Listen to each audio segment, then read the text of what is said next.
I want to thank our sponsors, Caduceus Medicine, J. Franklin Automotives, and of course the good people here at WMUB, Channel 38 at Mercer University.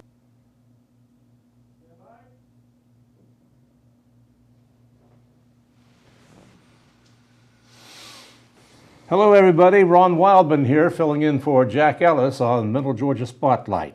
Our guest is a district attorney. When I was working, you were a district attorney in Macon, Bibb, Crawford, and Peach. That's correct. That's correct. David Cooke, thank you for being with us, sir. I'm glad to be here. And one other pretty recent note, turned on the TV the other night and you were announcing for re-election. That's correct. That's correct. How many years have you been in there? So I'm about to finish my second term, so that will be 8 years. And, as I've said, I want to serve as long as the voters will have me. I wake up every morning both grateful and proud to be the DA, and hope to do this for many years to come.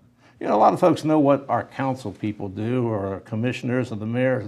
What does the DA, what's the office call for? So essentially, the district attorney is the chief law enforcement officer for a jurisdiction. They decide what cases go forward and which cases don't. If someone is arrested for a crime and the investigation shows that that person is guilty, it's the DA who brings that case to trial to get justice for the victim and for the community. How does a grand jury fit into that equation? Sure. So for more serious crimes, a grand jury composed of citizens of the community has to okay and find that there's probable cause for a case to go forward in order for it to go to court. So it's a pretty complicated process to us on the outside looking in.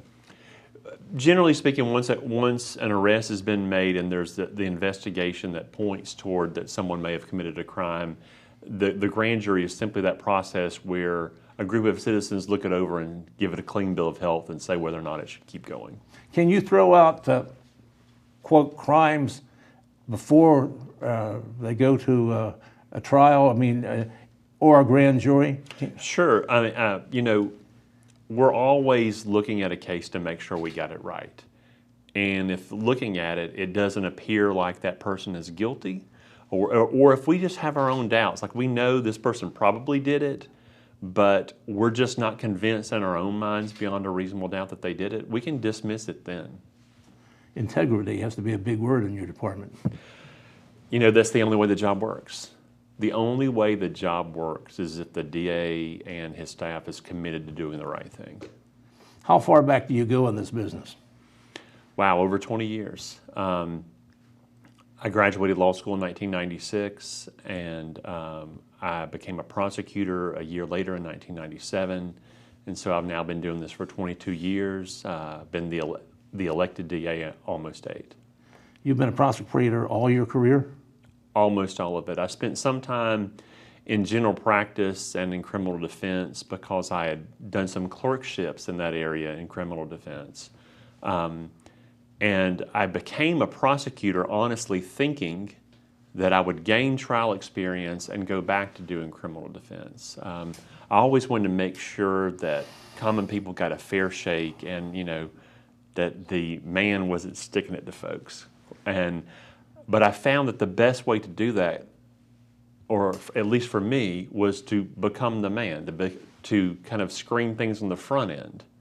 So from the very outset, look at a case and make sure a person who's accused of a crime was given a fair shake. I'm going to go back beyond that. What prompted you to go into the legal field, go to school to be a lawyer? So I never thought that I would become a lawyer. I was always interested in other things. I was very interested in art. I'm sure at your school there was a kid who drew better than all the other kids. Well, I was that kid, and I thought that meant that I was supposed to be an artist. I loved creating art and studying it.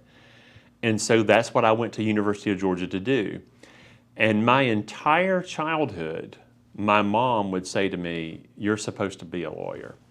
And I bristled at that idea. Need to bring some money in, is what she was telling you. Well, I thought that's what she was telling me. I thought she was giving me the, you should be a doctor or lawyer speech, right? Like you never got that speech, right? And you never heard, I'm sure you never heard that said, right? Like we've all heard that. We've all had parents or adults tell us as children, you should be a doctor or lawyer when you grow up. That's a thing, right? And I thought that's what my mom was doing.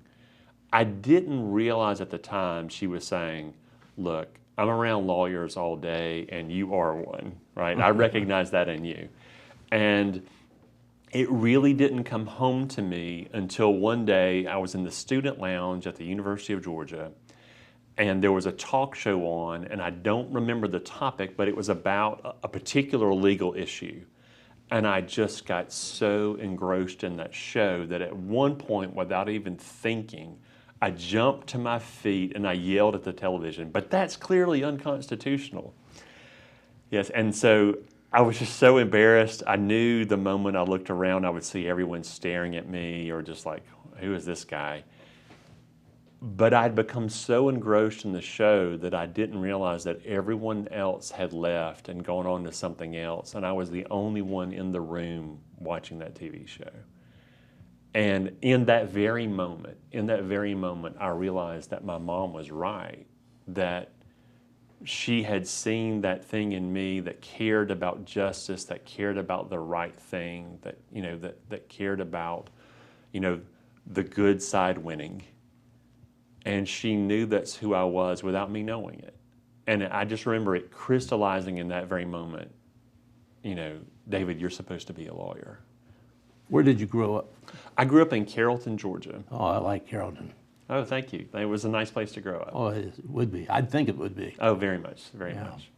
And so you got into the legal profession, but a prosecutor, that is, to me, a different animal. I mean, you may not look at it that way, but do you have to almost kind of not trust anybody? No. I think it's more about understanding human nature and people and their motivations, and understanding, you know, all of us are flawed.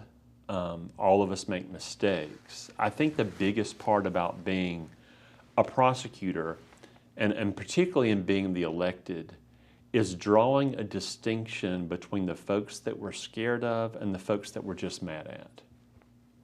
You know, many of us will do something at some point in our lives that's a violation of the law, that's stupid, or that, you know, that was bad judgment. Right? All of us? I think if you start cataloging, you'll think, okay, well, on the way here, how was my driving? You know, right? But you see what I'm saying. Yes, There are many laws out there, and there are many mistakes that people can make. But the real question is, what do you focus on as DA? What do you focus on as the chief law enforcement officer of the community? And for me, that has always been the crimes that affect families the most, right? So that's why I've specialized in crimes against women and children and other violent felonies, because those are the ones that seem to matter the most in impacting lives and impacting the vulnerable. How far does that segment of it go back in your career? So when I became a prosecutor in 1997, I quickly developed a passion for prosecuting domestic violence. I was a misdemeanor prosecutor at that time, but many domestic violence cases begin as misdemeanors, and even though the crimes themselves aren't the most serious by terms of punishment, a lot of times they relate to dominion and control of a woman or a child, and really the degradation of that person and who they are. And so I grew a passion for that type of work and got some expertise in that. And then as a felony prosecutor a couple years later, I began prosecuting just terrible crimes against children, you know, child abuse, child molestation, rape cases. And that was also when I was first introduced to homicide cases. And when I was later hired by the DA's office in Atlanta, that is when it really started to come out. And I was in 2 specialized units there. I was in their SVU unit there. They call it Crimes Against Women and Children. And where I was first assigned a number of child murders. And then, and before I left, I ended up being the primary prosecutor for child homicides in Atlanta. And then I also moved to the major case division, which is basically all murders, all homicide cases. So the last 3 years I was there, I handled nothing but murder. Anything stick out in your mind in particular you'd like to share with us on that? Well, you know, that I wouldn't trade anything in the world for that experience. Those were some of the hardest years of my life because the caseload was huge. But I wouldn't trade anything for that experience. Number one, I got justice done. I had some horrific cases where people needed to be held accountable, not just to make things right, but to also make sure they never did those things again. I got to go up against many of the best attorneys in the country, and I was successful in that. So that was rewarding personally and professionally to know that I could compete at the highest level. I won a number of awards for my advocacy while I was there. So that was, you know, that was good to show that, you know, Mom was right. This was what I was supposed to do. But and you were doing good too. I was doing Yeah, good. I mean, good it was about serving the people in the community and making sure justice got done. But it was also good in a number of other ways too, in that, you know, as someone who'd grown up and always and being a white male, always being in the majority. Well, I was not in the majority in Atlanta. You know, most of my coworkers were African American. Many of the police officers and detectives that I depended upon to help me make my cases were African American. The juries were majority minority. My supervisors, my elected boss, most of the judges, and it was good to branch and have that experience of not being the majority, and you know, you're always expanding points of view when you're in a new situation like that, and you can see and experience things from multiple sides. And so that was really a time of tremendous personal growth, and it was difficult because of the work, obviously, because the caseload is huge, and the cases were difficult, and the competition was huge. But it was rewarding in many different ways. Is a goal in stuff like that, cases like that, would be to get a plea rather than to go to trial? Okay, so the goal is to get justice done. Okay. That's always the goal. The goal is to get justice done. And if you can get it through an admission and acceptance of responsibility and honest contrition, then that's a wonderful, beautiful thing.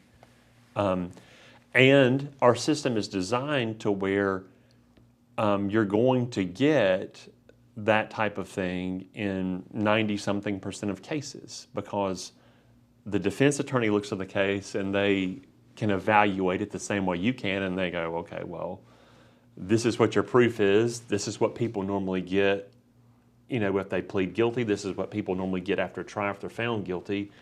And they normally know what the case is worth, so to speak, in terms of sentence, the same way that you do. And so that's why 90-something% of them are going to work out.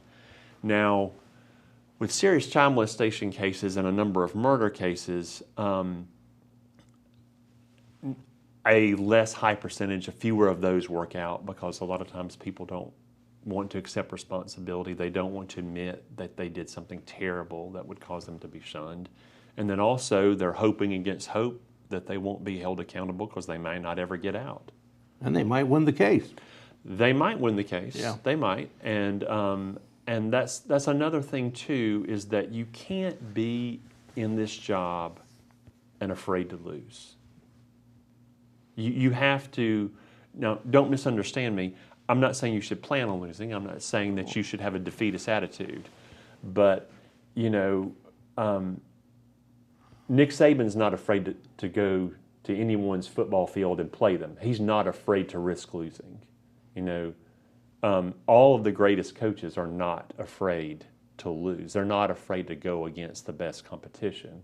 They know winning is not guaranteed, but they know it only matters if you try something that's worth it. Well, you got to go out on that stage with a jury. Yes. And I've been told by other attorneys, a jury is it. Sometimes you may not agree with them, but their decision is the one you have to go with. If you don't like jury trials, then you should try living in a place that doesn't have them. Very good, very good. After Atlanta, your career, where did it go? So I had a number of U.S. attorneys' offices that talked to me about doing that, about being an assistant U.S. attorney. And I actually was in the process of going far away from the Southeast and taking a job somewhere else. But the U.S. Attorney's Office in Alabama and Montgomery asked me to come there, and my wife had some elderly family members who needed looking after there. So we went there for a year. I won an award. I'd had success there, but when we became pregnant with our third child, it seemed like it might be better to come back to Georgia. And Kelly Burke, who was the DA in Houston County at the time. Kelly, yes. So Kelly asked me to come run his special victims unit. And so we came, that was our impetus to come to Middle Georgia, where my wife and I met.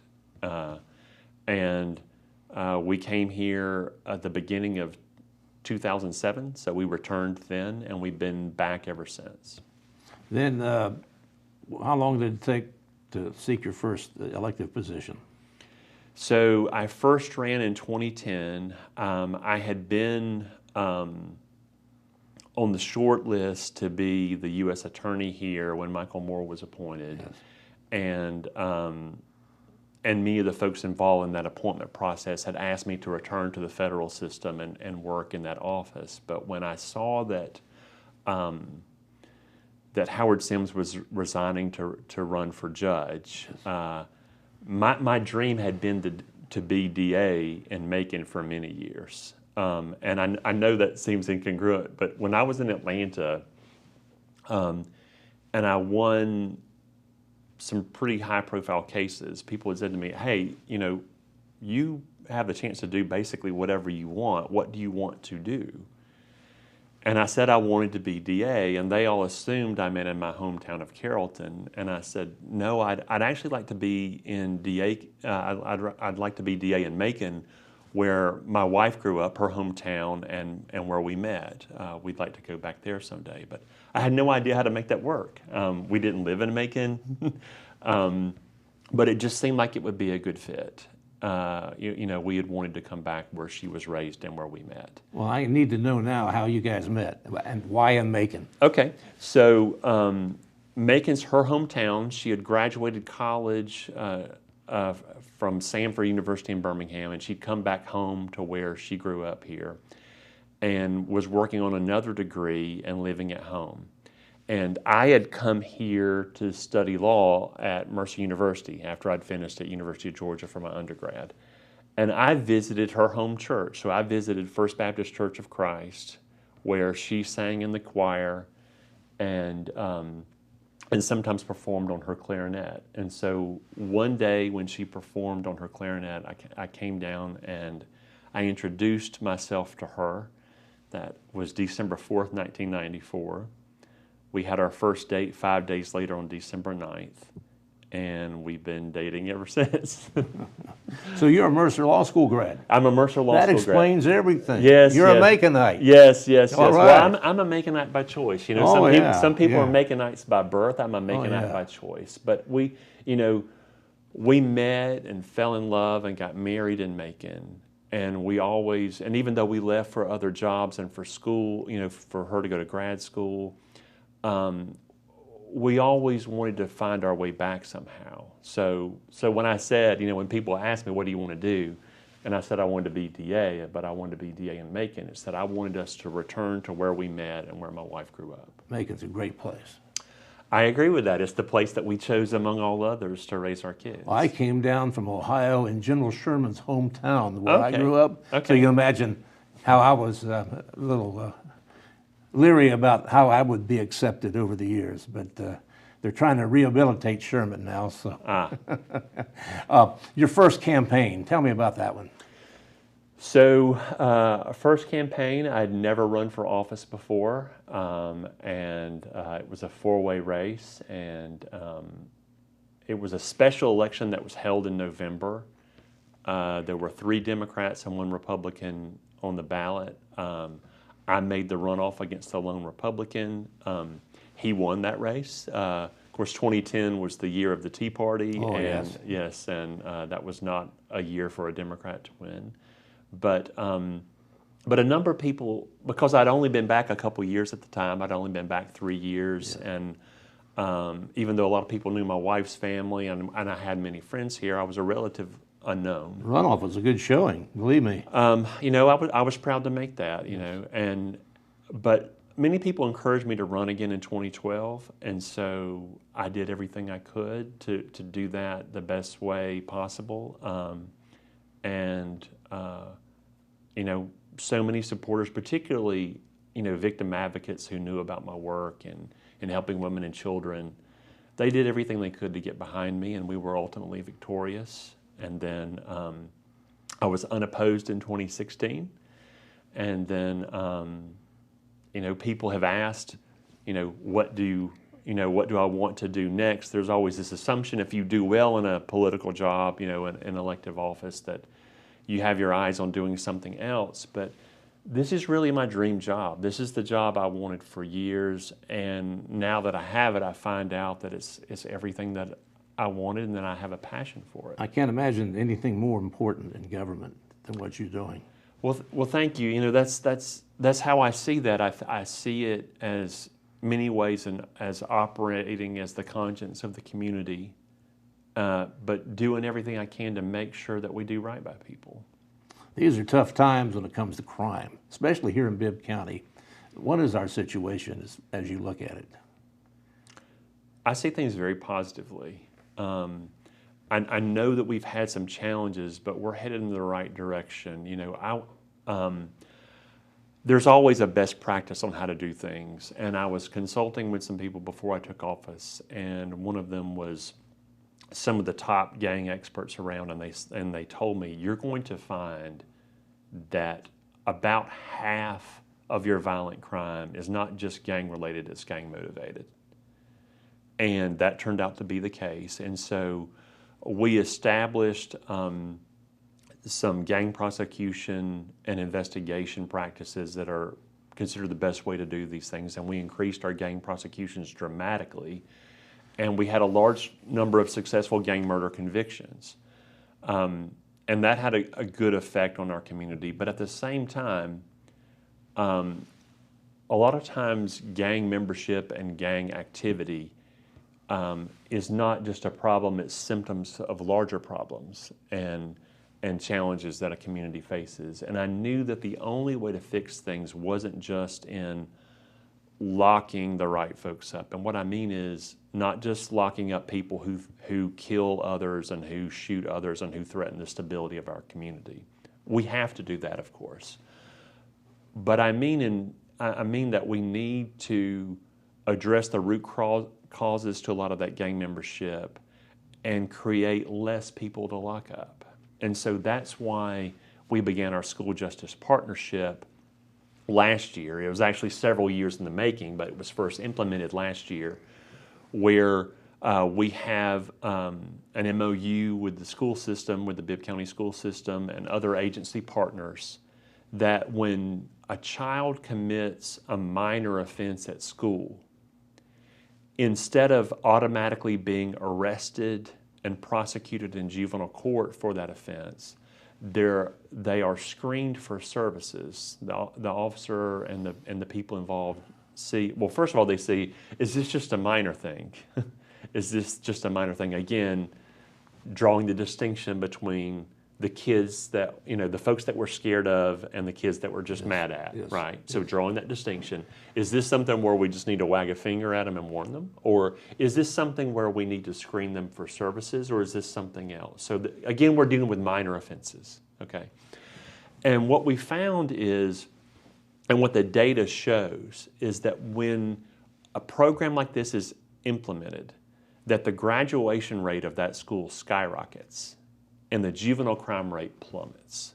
So this is modeled on a program that Clayton County started many years ago, and they have a lot of challenges with poverty and other socioeconomic factors, right? They should, by all rights, have the highest crime rate in Metro Atlanta, and yet every year they have one of the lowest, if not the lowest. And the reason they do is because they have a school justice partnership and other juvenile justice reforms where they get services to kids instead of taking them through court unnecessarily. And then on the other side, they go after the most serious violent offenders like gang members and other people who threaten the stability of the community. And one helps the other, because once the school resource officer is seen by the students as someone who is there to help them and protect them instead of someone who's there to lock them up, and that relationship fosters and grows, then those school resource officers end up being some of the greatest intelligence officers, because kids tell them about dangerous things that they know are about to happen. You know, we hear these high-profile school shooting incidents where they look back and said, well, we knew that kid was a problem. We should have done something about it, but they didn't do something. Does that worry you in the program like this? Actually, that's one of the things that this program is good at, because students are more likely to come to the school resource officer and say, you need to watch John. He's talking about shooting up the school, and we've heard he may have a gun. And so that's one of the benefits of this program, besides students being more likely to graduate, besides crime going down, right? Besides kids being less likely to become a statistic and contributing to the school to prison pipeline, right? Besides that, which are all many great benefits, right? Yeah. You have kids being willing to come to that police officer and say, I know something dangerous might happen, you need to do something. So we're good at following that up then. Yes, that's part of the training that we do when we implement the school justice partnership. And our graduation rates here in Bibb County are going up. They are going up, and I have to say we've had a wonderful partner in our superintendent, Dr. Curtis Jones. I think it was not an accident that he was the National Superintendent of the Year, and I knew just from dealing with him and from his willingness to work with us on this partnership and other interactions, I knew he was the best superintendent in the country. I didn't know how long it would take for others to discover that. Well, that's great. You have to work closely with the Bibb Sheriff. Yes. David Davis. Yes. How's that going? It's going great. We work together on many cases. I work with him. I work with Peach County, Sheriff Terry Deese. I work with Crawford County Sheriff Lewis Walker.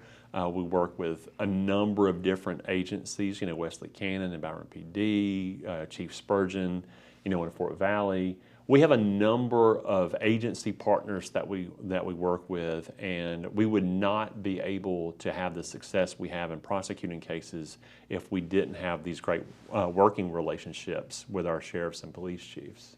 As DA, you oversee a staff of folks. Let's talk about your staff. Okay.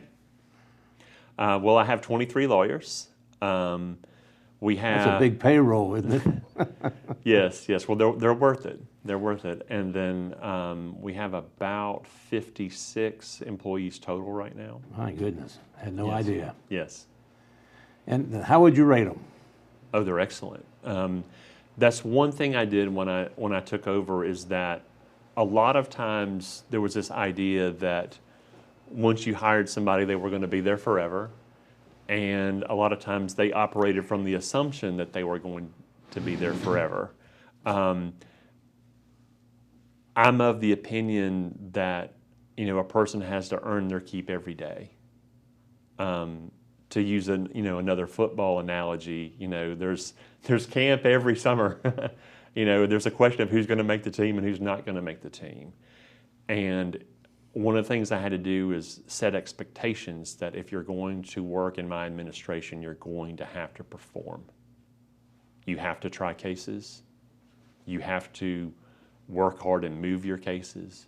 You have to have an eye toward making sure people are treated fairly, but you have to get the work done. And so this is not the same staff that I began with. You know, we've had some turnover, but we've had really great success with the folks that we brought in, and you can see that in how they performed. You can see that in the court victories we've had. You can see that in that, you know, I mentioned earlier how we established a gang prosecution model, right? Using best practices. Well, the state of Georgia, the Prosecuting Attorneys Council, just hired away with a nice raise one of my primary gang prosecutors so that he could teach the rest of the state how we do it in Macon. Well, that's a good way to run on as you seek re-election. Yes. We're out of time. It's a good way to close it. Thank you for coming over and talking with us. And folks, this will be on the YouTube forever. David, you want to catch that. And for Jack Ellis, Ron Wildman in here on Middle Georgia Spotlight.